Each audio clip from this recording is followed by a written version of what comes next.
Hello and welcome to Locos College Online Learning.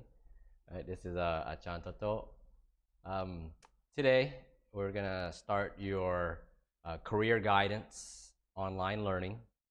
And I know you don't have a book, so what I did for you is I made slideshows for everybody. I'm sorry, for all the classes, and you can get to this and you can find a slideshow in your Google Classroom stream. So let's take a look at your Google Classroom. Oops, sorry. There we go. And this is your Google Classroom, and I teach the career guidance to all year 3 students. So let's take a look at the DEM. And this is your stream. If you notice, a lot of students requested that there will be a live meet. And so starting next week, I will start a meeting. All right, and here's the schedule. If you click on the schedule. So these meetings, you don't have to show up to the meetings. They're only for students that need more help, or for students that would like more explanation about something they didn't understand. And these meetings, one thing I will do is I will go over the homework for everybody. I'm sorry, for all the homework, and I'll go over all the answers also. So if the DEM 6.1 there's a Thursday meeting at 10 a.m. Again, this is optional. If you understand everything, you don't have to show up. Right? And then the evening, it's on Thursday afternoon, 3, 4, and 5. Okay. As you can see, I teach a lot of classes, and I can only give each classroom 1 hour because my day is completely full from morning to night. I'll post the meeting time. If you read the details, I post the meetings 5 minutes before the meeting begins. I'll put it onto your Google Classroom stream, and you'll get a password or a link, and then you go to Google Meet, and then it says join the meeting. Okay. All right. Another thing is you go to your classwork, and here is my subject career guidance. I post slideshows for all the units I teach, and if you click on this, you can have a link to the Google slide. If I haven't taught you before, for the new students that I haven't taught before, I make a slideshow for every class. Right? And you can open the slideshow, you can download it, and you can follow along. One thing a lot of students are confused about is this attendance. Because I teach so many classes, this is just for my classes. I would like my morning students, I only have 4 classes in the morning. I would like them to come to class at the same time at 8:40. Okay? But the evening students, you follow that schedule that Logos sent you, 6 p.m., right? But my 4 morning classes, I would like you to come to class at the same time. And then I give you a question. I give you a question, and you answer, I am here. I give you 10 minutes when the classroom starts. After that, you'll be late. After 30 minutes, you're absent. And all you have to do is click an answer, and then you hit submit or send or turn in your answer. And I give you marks. You get 4 marks if you're on time, 2 if you're late, and then 0 if you're absent. If you have an excuse, you have a reason why you didn't show up to class, just send me a message, and if I think it's a good excuse, a good reason, I'll give you attendance credits. Okay. All right. So again, the morning classes start at 8:40 for me, just for Achan Toto. All right, just for me. I don't know about the other teachers; they might have done something, but you need to read carefully. And then the evening classes starts at 6 p.m. So for evening, 6:10, after 6:10, you're late. After 6:30, you are considered absent. So the question goes out, I send the question out 5 minutes before the class starts. So you have a lot of time. I'm sorry. I send the question out like 30 or 25 minutes before the class starts. So you have a lot of time to check that you're there. All right, let's get started with your lesson. Click on your slideshow.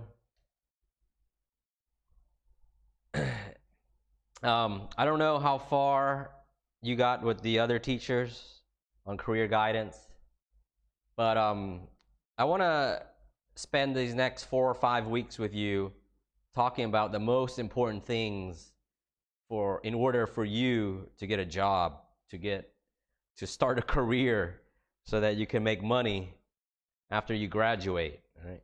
And many students or many people don't know what they want to do when they graduate, and that's okay. Hopefully this class can help you,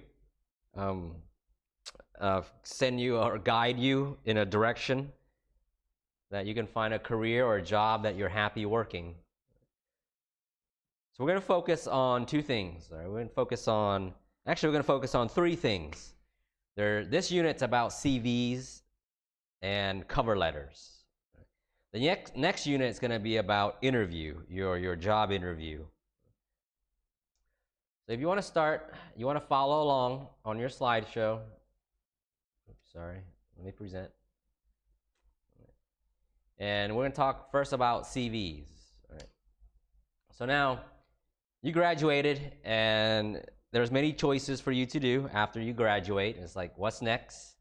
Your life after graduation. And most people, they say they want to make money. Right? And some people might continue their school, go get a master's degree. All right, that's called a postgraduate study. Some people might want to travel, or they might want to work overseas, or some people might want to find a graduate career. And so this class, it's about helping you find a graduate career. And this is many people. This is many students that once they graduate, it's hard to find a job, because many companies they look for students with or people with experience. And when you're a student that just graduated, you don't have much experience, right? So looking for a job. This is a nice little photo. So the term is job hunting, right? And you're hunting for a job, and you want to catch a good job, a job that you're happy working in, a job that you're happy doing every day, or a job that pays you money that you're satisfied with earning. So you just graduated, and it says, how do I get a job? And I don't have much experience at all. I know some of you already work, and you're gaining experience, valuable experience, which is good. Some of you have maybe done internships, and that is also experience. Right? And there are some of you that haven't worked yet, but maybe you help your parents with their business, or you help their friends with their business, and that is also experience that you can add details about, or you can learn from. Right? So the purpose of all CVs is to get the job interview, right? You want to have a very nice CV where the company or the HR, the person hiring new employees is very, very impressed by your CV, and they want to call you in for a job interview. So this is the ultimate goal of the CV is to get the job interview so you can get the job. And in this slide right here, all right, how do we put together a CV that will guarantee you an interview? And look at question number 1. There's some of you might already know this. I'm going to have to say this for everyone. What does CV stand for? So CV is right here, is short, right? It's short for curriculum, vitae. This is a Latin. This is a Latin phrase, and it means course of life. It basically talks about this is your life story. Right? This is all the experience, all the education, all the skills that you have, the activities that you like to do, the knowledge that you have, your education, your diplomas, right? All the work you have ever done. So a CV can be pretty long. It says length as long as it needs to be, right? 3 to 4 pages. And a CV has a listing of your education and academic background, and it details your background and all your qualifications. And what is CV commonly called in American English? Well, that is a resume. And resume and CV are very similar to each other. And the only difference is a resume is shorter, right? It's only 1 or 2 pages. It's shorter than a CV. But the purpose is the same. Even though it says over here, purpose is the detailed background and qualifications. The purpose of a CV and a resume, they're the same. You want to get the interview so you can get employment, so you can get the job. All right. What is the main purpose of a CV? It's to get work. It's to get the interview. What are the key qualities of a successful CV? All right, let's look at a CV. So this one is her name. All right, you need your name. Name is Sylvia Carnali. And then you'd have your address. Where do you live? The current location, not where you were, not where you lived many years ago, but the current location. It has your telephone number so they can get in contact with you. Your email, that's very important. You want to be a business professional, you have to have an email. And it has your date of birth, and then your nationality. All right. Sometimes I've seen CVs without nationalities, and that's okay. The next is your education. This is you must have your education. Right? All successful CVs have education. And notice how they list it. It says list from latest to first. So the latest here, in this case, she wrote this CV in 2008, 2009, or maybe 2010, I don't know. But it says education, 2008 till present, so that means today. So you write the latest information first. And then what happened before that? In 2004, 2007, she got a Bachelor's of Arts from the University College in London. And before that, she got a diploma from somewhere in Italy. So when you list your information, you want to list from the latest to first. What's next? You want to list your professional experience. This talks about all the work experience you have ever done. In 2008, again, you list the latest to the first thing you did. So the latest, she is a project volunteer. Before that, in 2006, 2007, she was a communications officer. Before that, she was an activity leader.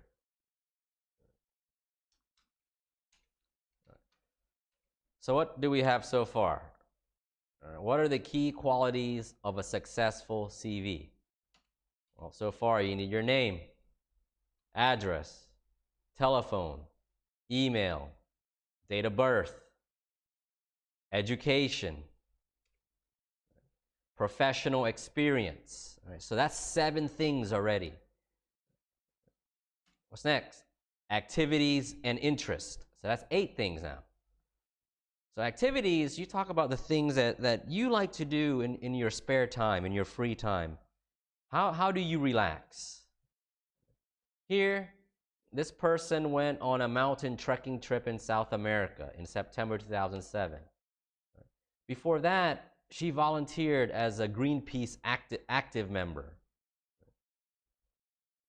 So you list things that not just what you like to do, but how does it show the skills that you have?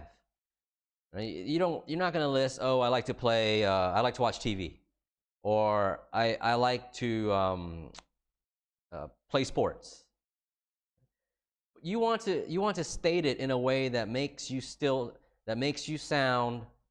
professional. So let's say you want to say play sports. You would say something like this: right?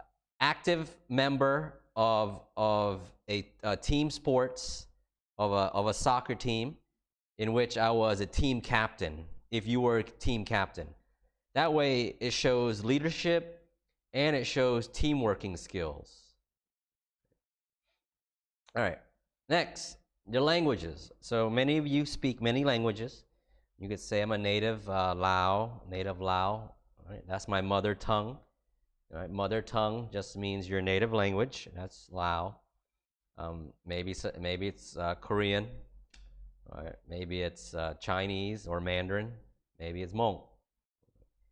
And then the next language you speak, are you fluent in English? Or what level are you? Right? If you're English, many of you are upper intermediate. Right? Maybe you're intermediate, or maybe you're just conversational English. Right? And any other languages you know. And then your skills. If you have very good computer skills, list your computer skills. If you have good number skills, right, list that you're good at numbers. References is the last, and it usually says available upon request. But be sure to have references available at all times. We'll get into more detail about every single section. All right, so you have how many sections so far? 1, 2, 3, 4. Let's just say this is contact information, right? 1, 2, 3, 4, 5, 6, 7, 8, 9, and 10. Right? So you want at least 10. You might have more. You might have more sections, but you want at least 10 sections in your CV. It says how many sections are there in a typical CV? What are they? All right. There's the 10 that we listed. All right. And what is the best way to structure the contents of your CV? All right. The best way to do it is what I said here. You list from the latest to first. Right?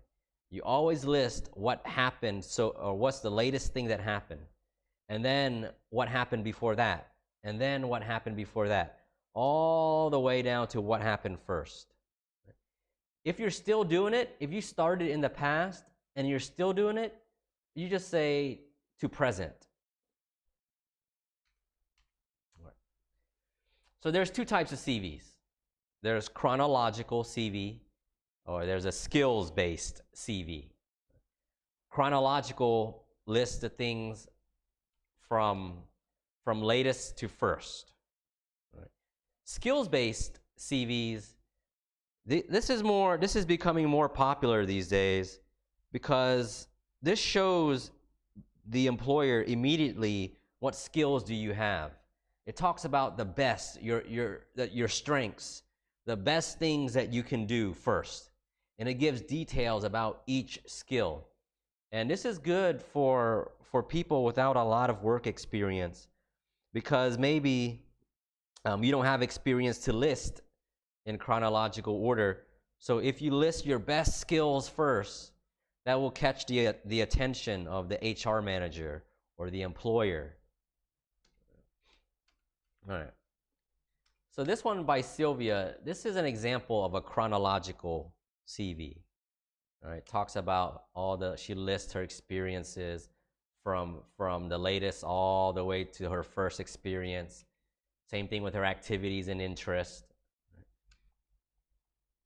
She also has another one that is not chronological. This one is skills-based down here.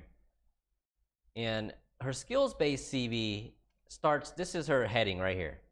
Notice how it's different. It has her name, all right? Make sure your name is big, that everyone can see your name.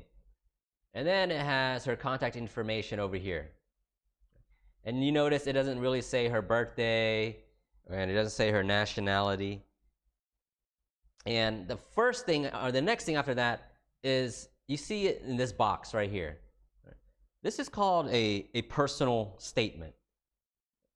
And the personal statement is what it's supposed to do is you're supposed to tell the employer, show the employer your best, the best things you can do, the strengths, your personal strengths, the best things about you.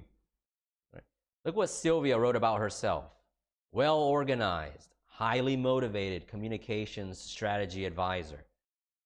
Right? Geography graduate with recent professional experience, developing communication strategy for positive change. She's currently completing master's in development studies with specific focus on sustainability. Fluent spoken and written English, self-motivated, resourceful, and able to motivate others with excellent communication and interpersonal skills. Right? Everything in this box says something positive about Sylvia, about herself. Right? This is your chance. This is your moment to talk about everything positive about yourself. Show the employer the best things about you. Next, she talks about her education. Here's her education.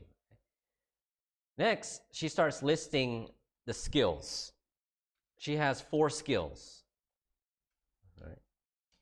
And her skills, I put the 4 skills in a box over here. These are all transferable skills, soft skills. Right? Adaptability, resourcefulness, communication and teamwork, energy and motivation, research and computer skills. So you want to put each one of these skills as a section in your skills-based CV. The first one up here, she talks about her communication and teamwork right here. Right. So this is the first heading of her skills-based CV. Oh, I'm sorry. This is the first topic, the first section of her skills-based CV. It shows her communication and teamwork. Right. Her next section, she talks about her ability to energy and motivation. So this has the next skill that she talks about. Her third skill that she talks about up here, this is did I spell that right? Adaptability and resourcefulness. Okay. Move that up. Okay. And her fourth section is going to be her, research and computer skills. Okay. So this is the difference between the chronological CV and a skills-based CV.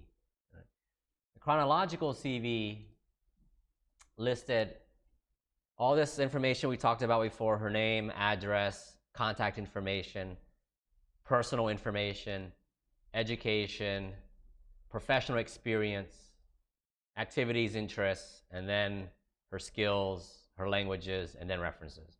Where a skills-based CV, you start with your name, contact information, right?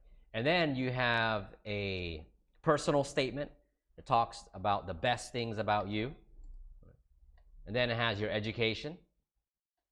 And then the next sections are all about skills that you have, and then the proof, the evidence that shows that you have the communication, teamwork skills, shows that you have the energy and motivational skills, shows that you are adaptable and resourceful, shows that you have the research and computer skills.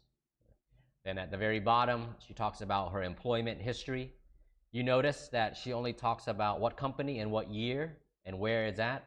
She doesn't list about the things that she did because she already proved it up here. She already listed the things that she did up here, right, in each section of her skills-based CV. Then her languages, and then again, references available upon request. Okay. So let's move away from CVs for a second, and let's go and talk about creating a strong first impression. So when you send in, you give somebody a CV, you email it to them, you don't see them face to face. And you don't get a chance to shake their hand yet, or smile at them, or look at them in the eye. So your first impression with a CV is your personal statement. And you want to create a strong personal statement that talks about briefly. Right? Notice Sylvia's was only 1, 2, 3, 4, 5 sentences. And you want to talk about briefly about your skills, your best skills and your best achievements. And you want to put it near the top of your CV before the main body, and it presents the facts in a positive way, like all your strengths. Right? Nothing. Don't even talk about your weaknesses. Always focus on your strengths.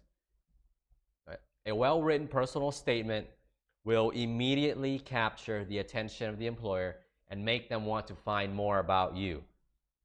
So that means they're going to read more of your CV. They're going to continue to read your CV and find out more about your experience and your education and the skills that you have and the knowledge that you have. How will you be able to do the job that they're looking for someone to do? So strong first impression, I think I've talked about this before, especially in presentations class, that it is so important to make a strong first impression, because there's a famous saying that says you only have one chance, or you never get a second chance to make a first impression. And the first impression is based on body language, your tone of voice, and the way you speak. But when you write a CV, you don't get to show the body language.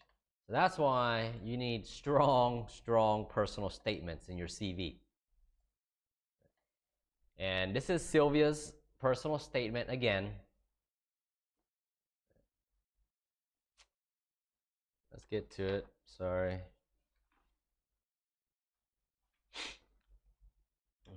And it says, read her personal statement from her skills-based CV. Find words and phrases which demonstrates the following points. She had 5 sentences, right? And each sentence did a certain thing. One sentence talked about her education. Another one talked about her character. What kind of person is she? Another one talked about her knowledge. What does she know? Another one talks about her experience. Another one talks about her success. What has she accomplished so far? Right? So let's look at the first one. It says, well-organized, highly motivated communications strategy advisor. So here, this shows that what she has done so far, her success. She is a communications strategy advisor for some company right now. Right? Next one, geography graduate with recent professional experience developing communication strategy for positive change. This talks about her experience, what she's doing right now. Next, currently completing master's in development studies with specific focus on sustainability. Talks about her education. Right? Fluent spoken and written English. This talks about her knowledge. What does she know? Self-motivated, resourceful, and able to motivate others with excellent communication and interpersonal skills. This talks about her character, right? What sort of person is she? Right? She self-motivated. She's ambitious. She doesn't need people to motivate her. She's resourceful. She's able to find solutions. She's able to find answers to problems herself. Right? She's able to motivate others. She can be a leader. She has excellent communication and interpersonal skills. All right. Skills. Many people, I know you hear this all the time. Skills, skills, skills. What are skills? You've heard soft skills, you've heard of transferable skills. Those are the same thing. So when you're looking for work, jobs, is it skills or experience? What's more important? And some people might say experience, some people might say skills. But you guys, you might not have a lot of experience because you're about to graduate. Some of you might not have ever worked for a company, for a business yet. And you can talk about your transferable, the soft skills that you have. It says identifying your key skills. So what are transferable skills? And here's a list of transferable skills that I know you've heard of before. Do you have communication skills? When you speak, do people understand you? Do you have foreign language skills? Can you speak another language? Do you have intellectual skills? Are you good at problem solving? Do you have analytical skills, critical thinking skills? These mean the same thing. Interpersonal. This means with other people. Are you good with working or motivating other people? Are you flexible? Right. IT skills. A lot of you guys have good, excellent computer and IT skills, and you want to talk about that. Number skills. If you're good with numbers, a lot of you want to be accountants or work in banking and finance. Do you have numeracy skills? Can you handle data? Are you good at statistics? Next, are you organized? Can you work independently? Can you meet deadlines? And then, are you good at research? These are just a few examples of transferable skills. Here's some more. These are soft skills, same meaning. It means the same thing, soft skills or transferable skills. And it talks about, communication, listening, self-control, positive attitude, conflict resolution, problem solving, assertiveness. Are you responsible? All right, can you show empathy? Do you have a sense of humor? And here's some more skills.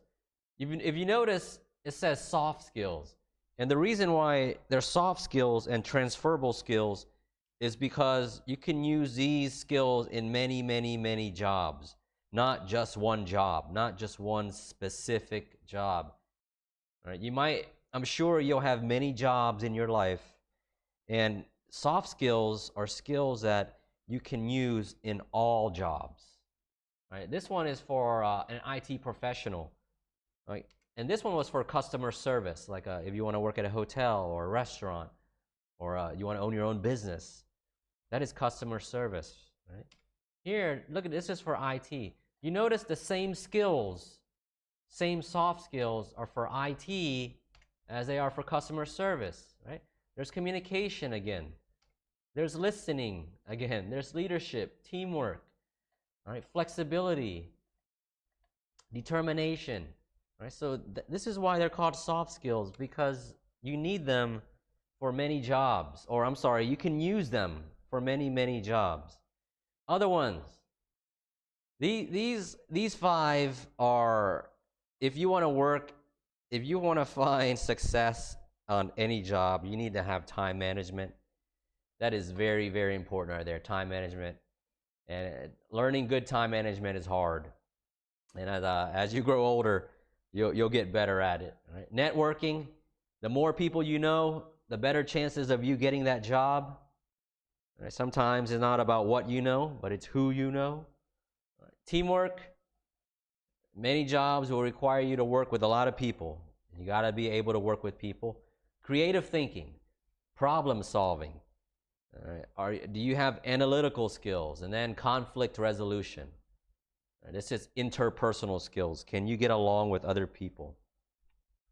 So these are soft skills, but sometimes you also need hard skills. So here's the opposite of soft skills, the hard skills. And these are like if you know specific education, like math, if you're very, very good at math. Some jobs you don't need math, all right? If you're good at programming, some jobs you don't need programming. if you're very good at writing, right? So jobs, these skills are, some jobs need specific hard skills. Look at this right here. It says job success typically requires combination of hard skills and soft skills. All right. Let me move on to this exercise right here. And here, she each one has a statement about or from Sylvia's skill-based CV. And each statement shows or demonstrates one of these or three of the four soft skills. And they would like you to find a skill that is not demonstrated in this sentence. So look at the first one. My role was to assist the project team in devising and implementing strategies to communicate this message to local residents in different regions in Kenya. So here, this showed communication skills because she had to help a team. So when you talk to people, teamwork, she worked with a team. She had to be creative because she had to create. Devise means to create. And implement. All right? Implement means to put into action new strategies to communicate this message. Right? This didn't show organization skills. All right, number two, in September 2007, I successfully completed an 8-person expedition to Austral Andes in Argentina. Right? So the skills that this shows motivation, because to mountain climb, it's hard. Teamwork, she had an 8-person team. And achievement, she says she was successful. All right, so it showed this, this, and this, and it really didn't show creativity skills. So we would just mark off, all right, creativity skills. 3, 4, and 5, I'll let you finish. I'll let you read on your own. But the skills that weren't shown for number 3, the answer is analysis. All right. Number 4, the answer was there's no writing skill showed. And number 5, there was no research skills. And number 6, it didn't show teamwork. Okay. I'll let you read this on your own. We have a lot more to cover, so I need to move on. Right. Okay, so we talked about highlighting your skills. Next, demonstrating your interest, your activities. What do you like to do? Demonstrating your interest is an important part for all CVs, for all people, because your employer also wants to know what kind of person you are. All right, and demonstrating, showing your characteristics outside of work can say a lot about you, what kind of person you are. It says that things you like doing in your free time say a lot about you as a person, and your personality is relevant to every job application. So why do employers want to know about your interests? So they want to know how do you spend your time. This is a good way to show your time management and also your interpersonal abilities. Right? How do you talk to other people? How do you do you spend your time wisely, or are you lazy? Are you sleeping all the time? And this is a good way for you to show the employer your personal strengths, but at the same time you incorporate the things that you like to do. All right, let's go here. There's your hobbies, and there's many hobbies. I'm sure a lot of you do many of these things, not just one. You like to play sports, cook, do yoga, go hiking, read, gardening, weightlifting, listening to music, dancing, photography, hanging out. So these are all hobbies, free pastimes, things that you do in your free time. All right. So here, So let's talk about, let's say you like to garden. All right, gardening is an interpersonal skill. I'm sorry, intra-personal skill, because you do it by yourself. You're doing it alone, and gardening also has a lot of patience. You need to be patient, right? And you have to be able to follow instructions. So if you just say I like to garden, that's not a good thing. But if you say it like this, in my free time, I created I created and keep a garden, in order for me to relax my mind. Right? This at least shows it shows time management skills. Maybe you do yoga. And this is an intrapersonal skill. Right? Or maybe you like to cook. Right? Cooking is an intrapersonal skill. It shows that you can follow instructions. Or maybe you like to play volleyball or team sports. So when you play team sports, this shows teamwork, right? And it shows leadership, and it shows communication skills. Or maybe you like to play chess, right? Chess, crossword puzzles, Sudoku puzzles. These show analytical skills and problem-solving skills, because you have to think. You like to read. Maybe you like to do web design. Doing web design in your free time, this shows creativity. Or you like to hang out. Hanging out, it shows communication skills, right? And it shows interpersonal skills, where you're able to talk to other people and build relationships and friendships, and you're able to network with other people. So no matter what it is, whatever you like to do in your free time, your activities, you always want to incorporate, you want to express that statement in a way that shows these skills, your transferable skills. Right?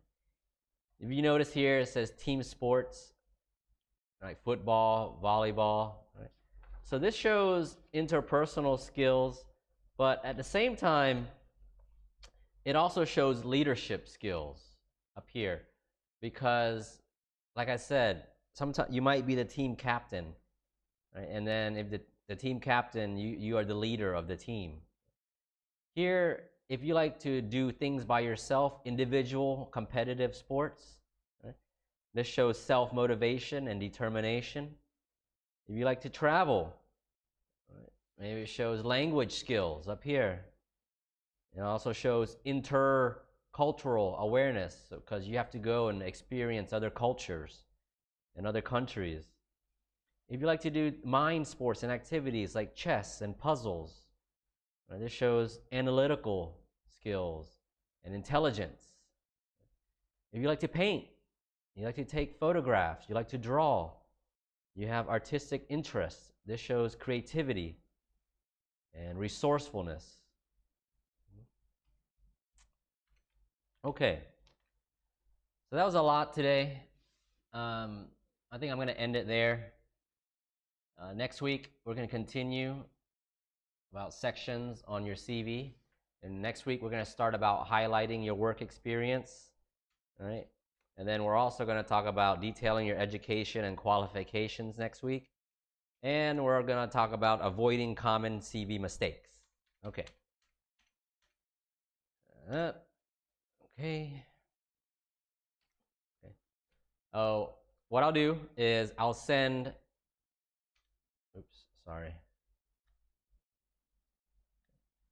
I'll send the homework using Google Forms, and all you do is you go into the Google form, you provide some information, and then you answer the questions. It's mainly going to be multiple choice. Answer the questions, and then you send it back to me, and then you're done. Okay? Thank you for watching. Subscribe to the YouTube channel if you haven't done so yet. Also, like the Logos College Facebook page, and you get all the latest updates about online learning. Okay, that's it for today. Thanks for watching, and we'll see you next time. Bye bye.